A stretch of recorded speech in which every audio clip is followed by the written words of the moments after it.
ఎక్కడికి వెళ్తున్నావు డాడీ? స్కూల్కి వెళ్తున్నావు కానీ ఫస్ట్ డే కదా, నర్సరీ కదా.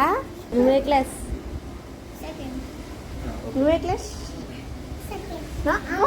సో అర్థమైంది కదండి, ఫస్ట్ డే బాబుని స్కూల్లో జాయిన్ చేసామన్నమాట. First day half an hour కూడా ఉండలేదు, భయపడ్డాం. కానీ సెకండ్ డే మాత్రం మంచిగా ఉన్నాడండి, రానని కూడా ఆడుకుంటూ ఉన్నాడు అంతే.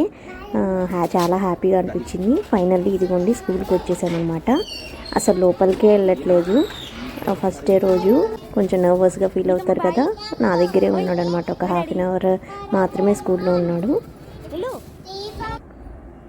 ఇంకా గేమ్స్తో ఆడుకుంటూ ఉన్నాడు అనమాట, టాయ్స్ తోటి. బ్రషెస్ క్యూట్గా అనిపించి వీడియో తీసాండి. అండ్ స్కూల్లో ఈ ఇయర్ వీళ్ళకి చూడండి రోషిని వెల్సిటీ వాళ్ళ నేమ్స్ తోటి అండ్ వాళ్ళ ఫొటోస్తో స్టిక్కర్స్ కూడా ఇచ్చారు. At the same time bag కూడా ఇచ్చారండి. ఈ ఇయర్ పెట్టారు కొత్తగా. ఈరోజు ఏం చేసావు స్కూల్లో? ఇంకా రాసావు అప్పుడే? ఏంటి రైమ్స్ చాలా పాడావా? నీకు